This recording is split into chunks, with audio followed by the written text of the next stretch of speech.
विद्यार्थी मित्रांनो, सह्याद्री ट्युटोरियल्स मध्ये तुमचं स्वागत आहे. एमसीक्यू आणि व्हीएसए व्हेरी शॉर्ट आन्सर 18 मार्क आहेत.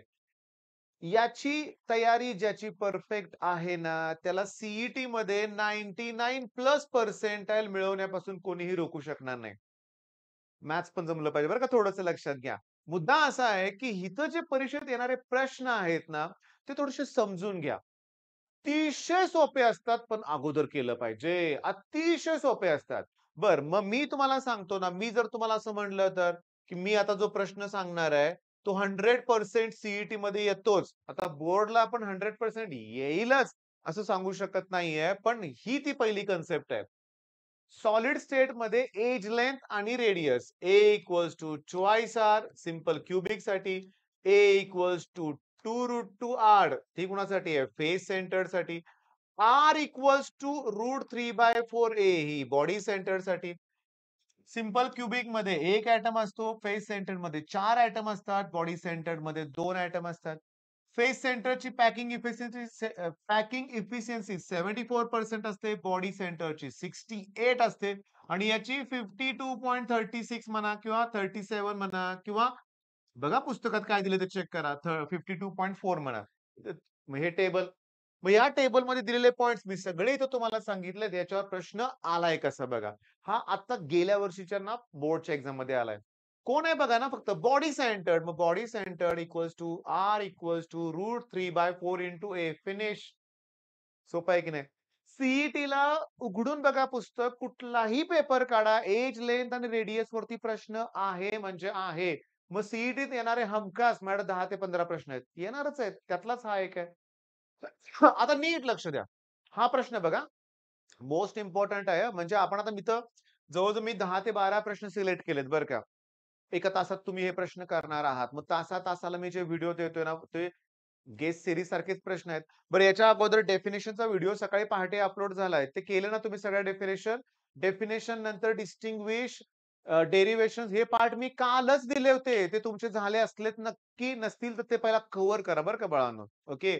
आता इंटिग्रेटेड रेट लॉ हा पण आयएमपी मधलाच क्वेश्चन आहे, गॅरंटेड मधला. गॅस फेज रिएक्शन आहे, लक्षात घ्या. मग एक काम करा ना, एक रिएक्शन लिहा. बघा सगळे गॅसियस आहेत ना. ए हा रिएक्टंट आणि बी आणि सी हा प्रॉडक्ट आहे. समजून घ्या, सुरुवातीचं प्रेशर पी आय आहे एच. ओके. नंतर ते कमी होणार आहे एक्स न. मग पी आय मायनस एक्स. मग या दोघांचे कोएफिशियंट सेम आहेत, मग त्यांचं प्रेशर एक्स असणार आहे. ओके. मग टोटल प्रेशर काय असणार आहे? याचं पी आय मायनस एक्स, याचं एक्स आणि याचं एक्स. आलं का? एका एक्स ला एक्स कॅन्सल होतील, एवढं उरलं ना. मग पी मायनस पी आय ही एक्सची व्हॅल्यू आली. मग ही व्हॅल्यू परत इथंच पुट करा. ओके, ब्रॅकेट मध्ये पुट करा. मग ए च प्रेशर काढण्यासाठी पी आय मायनस पी आणि plus P I plus P I twice P I येणार, लक्षात घ्या. आता शांतपणे बघा, हे इनिशियल प्रेशर ते होतं पी आय, फायनल प्रेशर हे जे हे आहे ते व्हॅल्यू इथं पुट पुट करा. ओके, जे सोल्युशन साठी आपलं होतं त्यातलंच म्हणूया आपण. मग ए नॉट ची व्हॅल्यू पी आय येणार आणि याची value twice P I minus P. बरं, याच्यावर काय येणार? न्यूमेरिकल. इमिजिएटली पुस्तकात हे काढायचं, केमिकल कायनेटिक्स टॉपिक आहे आणि कोणतं न्यूमेरिकल आलंय ते शोधा. ओके. पण परीक्षेत काय आलंय? परीक्षेत विचारलंय काय? Correctly represent integrated rate law for first order reaction gas phase. Twice P I cancel. इथं ट्वाइसच नाहीये, कॅन्सल. ओके. इथं सबट्रॅक्शन कशाला केलंय? कॅन्सल. मग उत्तर एक बी बरोबर आहे का चेक करा. ओके, चेक करा. P I twice P I minus P बरोबर आहे ना. म्हणजे बघितलं का, डेरिव्हेशन नाही विचारलं, पण एमसीक्यू विचारले. मग या वर्षी तुमचा येऊ शकतो प्रश्न कोणता?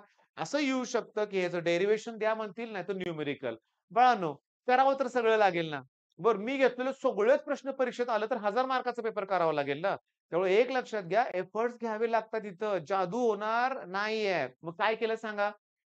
मी तुम्हाला सांगतो काय केलंय ते. कुठं लिहू मी आता? थांबा, लक्ष द्या. ओके, एक काम करू का? मी हेच छोटं करतो एकदम. ओके. अजून, अजून. ओके, ठेवूया बाजूला. आता जमेल आपल्याला. एक रिएक्शन जी आपण घेतली ती कशी घेतली होती, की ए गॅसियस होता आणि बी आणि सी गॅसियस. याचं इनिशियल प्रेशर किती? P I. याचं किती? 0. याचं पुन्हा एक्स होणार. याचं काय होणार? P I minus x. Total काढताना काय होणार? एक -1 ला +x कॅन्सल आणि x फक्त शिल्लक राहणार. P-I plus x total pressure. Okay. मग पी-ए म्हणलंय त्याला त्यांनी हां. मग ते काढण्यासाठी आता मला एक्सची व्हॅल्यू काढायची आहे. आता एक्सची व्हॅल्यू कशी काढली तुम्हाला मी सांगतो. टोटल प्रेशर जे मिळालं ना, पी घेतलं त्यांनी बरं का, याला पी म्हणलंय. मग पी मधनं पी-आय मायनस करा, एक्स मिळेल आणि ती व्हॅल्यू तुम्ही इथं पुट करा. ओके. आणि मग पी-आय आणि P-I twice P-I minus P येतं लक्षात घ्या. आणि एक्सप्रेशन आपलं कंप्लीट होतंय. ओके. सिंपल आहे. आता नेक्स्ट क्वेश्चन बघा, नीट लक्ष द्या. कॅल्क्युलेट द हे पुस्तकातला ना सॉल्व्ड प्रॉब्लेम आहे. ओके. ॲटॉमिक नंबर 25 म्हणजे मॅंगॅनीज आहे. पण तो डायव्हॅलंट आहे. म्हणजे तो 2 इलेक्ट्रॉन देणार आहे. मग ॲटॉमिक नंबर 25 स्कँडियम टू झिंक केलं ना तुम्ही. 25 म्हणलं की 3d5 26 म्हणलं की 3d6 27 म्हणलं की 3d7 पण 4s2 डायव्हॅलंट आहे म्हणजे तो हे 2 इलेक्ट्रॉन देणार. पण हे 5 आहेत की मग आहेत का बघा ओळीनं 5 इलेक्ट्रॉन सिंगल. मग 5 ही व्हॅल्यू एनची आली.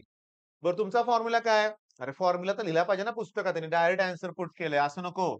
मग n into bracket n plus 2 मग 5 इंटू ब्रॅकेट 5 प्लस 2 मग 5 प्लस 2 किती 7 5 35 मग 5.92 बोहोर्स मॅग्नेटॉन पुस्तकातला सॉल्व्ड प्रॉब्लेम आहे.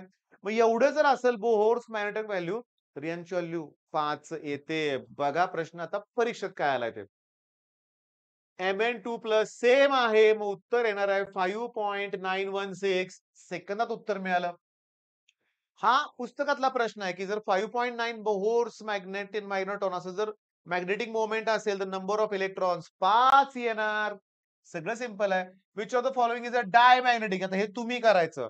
सांगू का तुम्हाला स्कँडियम डायमॅग्नेटिक आहे. सॉरी बघा कसं काय 21 आहे ना और त्याचं कॉन्फिगरेशन. मग आर्गॉन 3d1 4s2 3 इलेक्ट्रॉन दिल्यामुळे सगळंच गेले की मग डी मध्ये 0 इलेक्ट्रॉन आहेत. मग तो डायमॅग्नेटिक आहे. ओके. लक्ष द्या. मग आता नेक्स्ट क्वेश्चन बघा. हे मात्र जरा एक मन लावून करा रे बाळांनो. खरोखर मन लावून करा. इथं बघा. ग्लुकोज, फ्रुक्टोज आणि रायबोज हे मोनोसॅकराइड आहेत. त्यात एकच युनिट असतं 6,6H12O6 पण शुगरमध्ये 2 असतात. बघा. ग्लुकोज युनिट आणि फ्रुक्टोज युनिट. मग शुगरमध्ये 2 म्हणल्यावर डायसॅकराइड. माल्टोज डायसॅकराइड्स, लॅक्टोज डाय. मग सुक्रोज, माल्टोज, लॅक्टोज हे सगळे डाय आहे आणि याच्यात ग्लुकोज, फ्रुक्टोज आहे. ग्लुकोज गॅलॅक्टोज आहे लॅक्टोज मध्ये अवघड आहे. माल्टोज मध्ये दोन्हीच्या दोन्ही ग्लुकोज आहेत. करा. कष्ट घ्यायचं. एक लक्षात घ्या ट्रायसॅकराइड म्हणजे 3 पाहिजेत मला. Raffinose 1 unit each of glucose, fructose, galactose हे सगळं आहे रॅफिनोज मध्ये लक्षात घ्या. स्टायचोज टेट्रा 4 युनिट आहेत त्यात. 1 ग्लुकोज आहे, 1 फ्रुक्टोज आहे आणि 2 गॅलॅक्टोज आहेत. लिहून काढा, लिहून काढा. आणि पॉलिसॅकराइड मध्ये उदाहरण येते स्टार्च, ग्लायकोजन, सेल्युलोज. हे येते परीक्षेत रे. Which of the following is a trisaccharide? Tetra म्हणलं की स्टायचोज माझ्या लक्षात आलं. ट्राय म्हणलं की रॅफिनोज. डाय मध्ये माल्टोज आहे, लॅक्टोज आहे, शुगर आहे लक्षात घ्या. ओके. ॲट एनी कॉस्ट हे केलं पाहिजे. त्याच्यानंतर बघा. हा शेवटचा टॉपिक बरं का. जॉमेट्री फाइंड आउट करण्यासाठी कोणती टेक्निक आहे? मग एक्स-रे डिफ्रॅक्शन टेक्निक आहे. अरे बाकीचे टेक्निक कोण करायचं? हे एफ-टी-आय-आर काय रे? फोरियर ट्रान्सफॉर्म इन्फ्रारेड स्पेक्ट्रोस्कोपी कशासाठी वापरतात? Absorption by functional groups, binding nature, information ती मिळते. कुठलं इन्स्ट्रुमेंट एफ-टी-आय स्पेक्ट्रोमीटर यूज करतात. थांबा मी घेतलंय बरं का प्रश्न धड्यात होता बरं का. एफ-टी-आय.